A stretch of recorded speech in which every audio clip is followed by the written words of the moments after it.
अस्सलाम वालेकुम and welcome to education TV. हम कर रहे हैं एजुकेशनल रिसर्च और जो हमारा आज का टॉपिक है वो है डिस्क्रिप्टिव रिसर्च। आज के टॉपिक में जो चीज़ें हम डिस्कस करेंगे वो है कि डिस्क्रिप्टिव रिसर्च क्या है, कौन कौन से स्टेप्स को फॉलो किया जाता है जब हम डिस्क्रिप्टिव रिसर्च को कंडक्ट करते हैं, कौन कौन से एग्जांपल्स हैं, प्रोसीजर्स कौन कौन से हैं, मेथड्स कौन कौन से अडॉप्ट किए जाते हैं जब हम एजुकेशनल रिसर्च को कंडक्ट करते हैं। इन मेथड्स में सर्वेज है, ऑब्जर्वेशन मेथड है, केस स्टडी है और एंड पर हम बात करेंगे कि क्या क्या बेनिफिट्स हैं डिस्क्रिप्टिव रिसर्च को कंडक्ट करने के।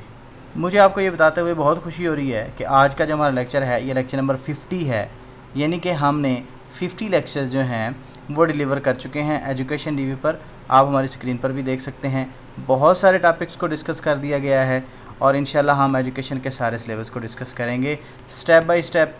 आपको किसी और हेल्पिंग मटेरियल और बुक की और किसी पेड एकेडमी में जाने की ज़रूरत नहीं पेश आएगी इंशाल्लाह से। यहाँ पर एक चीज़ मैं और आपको बताता चलूँ कि यहाँ पर हमने जितने टॉपिक्स को डिस्कस किया है उनकी प्लेलिस्ट भी बना दी है।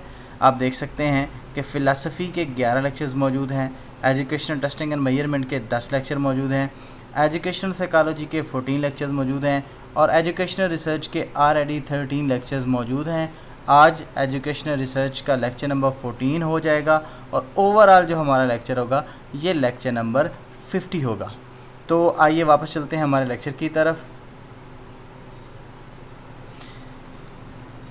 सबसे पहले बात कर लेते हैं कि डिस्क्रिप्टिव रिसर्च होती क्या है। डिस्क्रिप्टिव रिसर्च एक ऐसी रिसर्च है जिसमें current status of the subject जो है उसको स्टडी किया जाता है।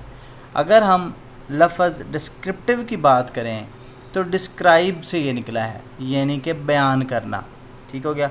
और कोई चीज़ इस वक्त मौजूदा हालत में कैसी है उसको जो बयान करना है वो डिस्क्रिप्टिव रिसर्च की जाती है, इसको डिस्क्रिप्टिव रिसर्च बोलते हैं।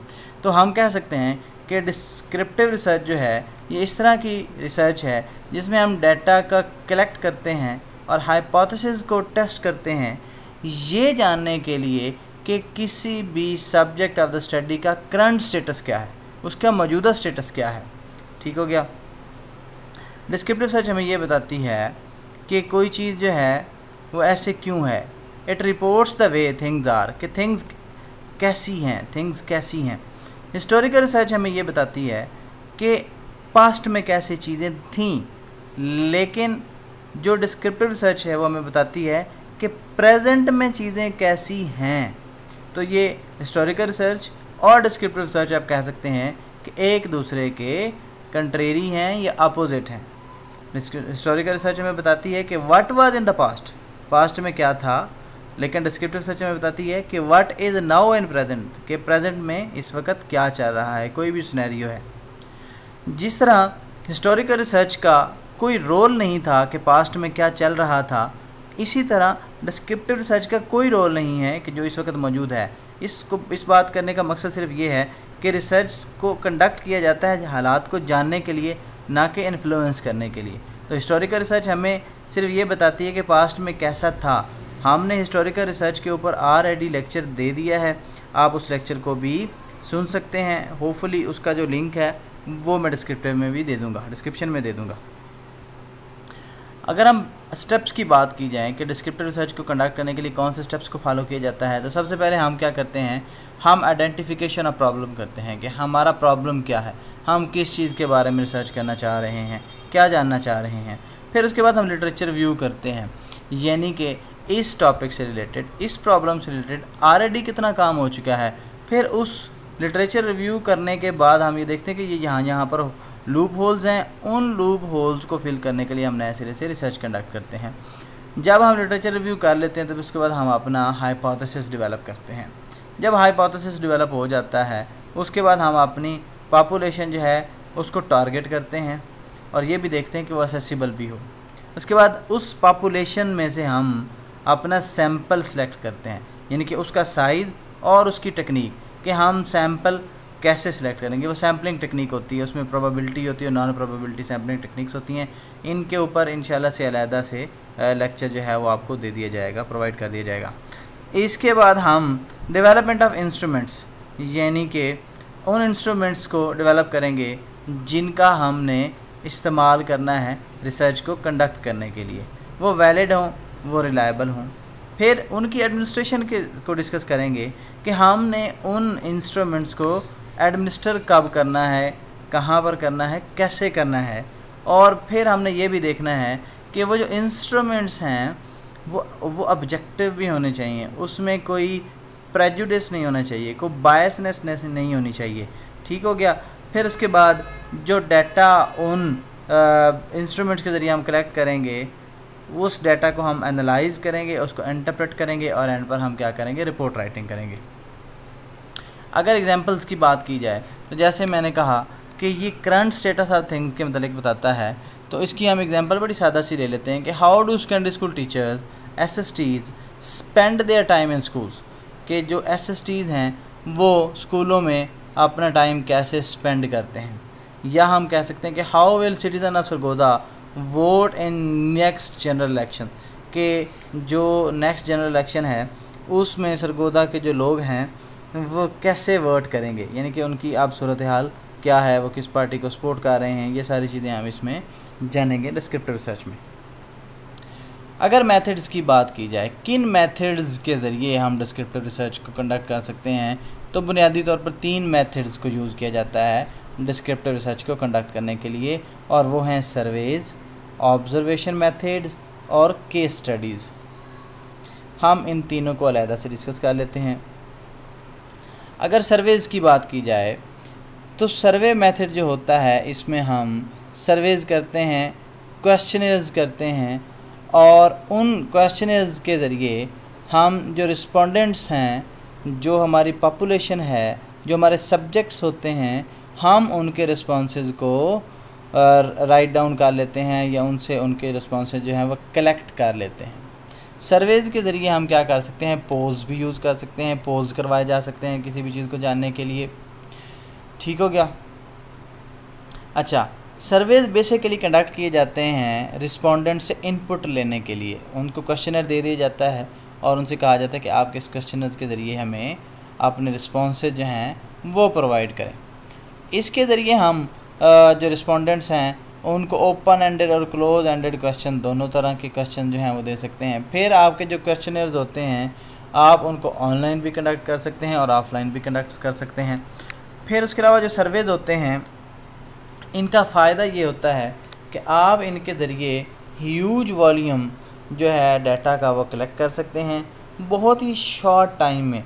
ठीक है, आप 1000 बंदे को अपना क्वेश्चनर प्रोवाइड करें, उनको ईमेल करें और 10 मिनट के बाद उनसे वापस ले लें, तो बड़ा ही क्विकली आप डाटा कलेक्ट भी कर सकते हैं और एक ह्यूज वॉल्यूम जो है वो कलेक्ट कर सकते हैं। इसके बाद ऑब्जर्वेशन मेथड्स। ठीक हो गया। ऑब्जर्वेशन मेथड जो होते हैं इसमें हम ऑब्ज़र्व करते हैं चीज़ों को उनकी नेचुरल सेटिंग में। ठीक हो गया। और इसमें जो डाटा होता है वैसे तो वो हो सकता है आपका क्वालिटेटिव भी हो सकता है, क्वांटिटेटिव भी हो सकता है, लेकिन क्योंकि यहाँ पर हम डिस्क्रिप्टिव रिसर्च की बात कर रहे हैं तो यहाँ पर जो ऑब्जर्वेशन होगी उसका डाटा जो होगा वो न्यूमेरिकल होगा। और फिर न्यूमेरिकल मतलब in the form of numbers होगा। ठीक हो गया। तो जो डाटा हम फिर in the form of numbers हम उनसे कलेक्ट करेंगे, उनको इंटरप्रेट जो किया जाएगा वो भी न्यूमेरिकल फॉर्म में ही किया जाएगा। फिर स्टैटिस्टिकल एनालिसिस को यूज़ किया जाएगा उस क्वांटिटेटिव डाटा जो हमने ऑब्ज़र्व किया है उसको असेस करने के लिए। जो ऑब्जर्वेशंस होती हैं या जो आपकी डिस्क्रिप्टिव सर्च होती है, इसमें हम हर उस वेरिएबल को ले सकते हैं जिसकी जो वैल्यू होती है या जो क्वांटिफाइएबल हालत में मौजूद हो सकता है, यानी कि न्यूमेरिकल वैल्यू को अडॉप्ट कर सकता है या उसको न्यूमेरिकल वैल्यू में लिखा जा सकता है। जैसे एज है, एज न्यूमेरिकल वैल्यू में लिखी जा सकती है, जैसे 5 साल, 10 साल, 50 साल। शेप, वेट है, हाइट है, स्केल है, और इस तरह से कोई भी वेरिएबल है जो न्यूमेरिकल फॉर्म ले सकता है हम उसको लिख सकते हैं। इसके अलावा है जी हमारे पास केस स्टडीज़। जो केस स्टडीज़ होते हैं वो बेसिकली इन डेप्थ एग्जामिनेशन होते हैं इंडिविजुअल का या ग्रुप का। ये एक डिटेल्ड स्टडी होते हैं किसी person, group, place, event, organisation या फिनोमेना की। केस स्टडी जो होता है बुनियादी तौर पर ये होता ही इन डेप्थ एग्जामिनेशन है। ठीक हो गया। और इसको हम मुख्तलिफ सोशल साइंसेज में यूज़ कर सकते हैं केस स्टडी को, स्पेशली सोशल साइंसेज हैं या एजुकेशन है। अच्छा, इसके अलावा जो होता है, जो केस स्टडी के ज़रिए हमें डाटा मिलता है वो बड़ा कंक्रीट होता है, कंटेक्चुअल होता है और इन डेप्थ नॉलेज होता है। उसकी वजह क्या है? क्योंकि आपने खुद पर्सनली उस चीज़ों को स्टडी किया होता है केस स्टडीज़ के अंदर।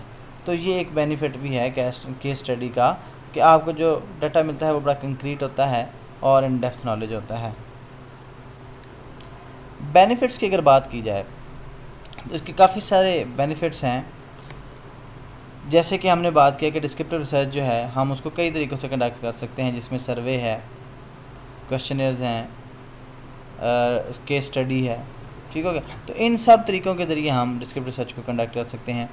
फिर इसमें हाई क्वालिटी डाटा जो है वो आप लोगों को मिलता है, जो हाईली कंट्रोल्ड डाटा होता है। और इसमें जो इन्फॉर्मेशन मिलती है बड़ी थारा इन्फॉर्मेशन होती हैं, बड़ी क्लीन और बड़ी क्लियर इन्फॉर्मेशन होती हैं और बड़ी कंक्रीट इन्फॉर्मेशन होती हैं। इसके अलावा हम इन्फॉर्मेशन को बड़ा क्विकली और बड़ा कॉस्ट इफ़ेक्टिवली हम इनको कलेक्ट भी कर सकते हैं। जैसे मैंने पहले एग्जांपल दी, आप क्वेश्चनर्स को ईमेल करें, चाहे 1 लाख बंदे को 1 सेकंड में आप पहुंचा सकते हैं और उनसे 5 मिनट में रिस्पांस ले सकते हैं, ठीक हो गया। क्वालिटी डाटा होता है, हाईली क्वालिटी डाटा होता है, और हम जो रिस्पोंडेंट्स होते हैं उनको उनकी नेचुरल एनवायरनमेंट में जाकर भी टच कर सकते हैं, उनसे हम डाटा कलेक्ट कर सकते हैं। होपफुली ये लेक्चर आप लोगों के अच्छा साबित हुआ होगा, बेनिफिशियल साबित हुआ होगा। अगर आपको लेक्चर अच्छा लगा है तो अपने दोस्तों के साथ भी शेयर करें। बहुत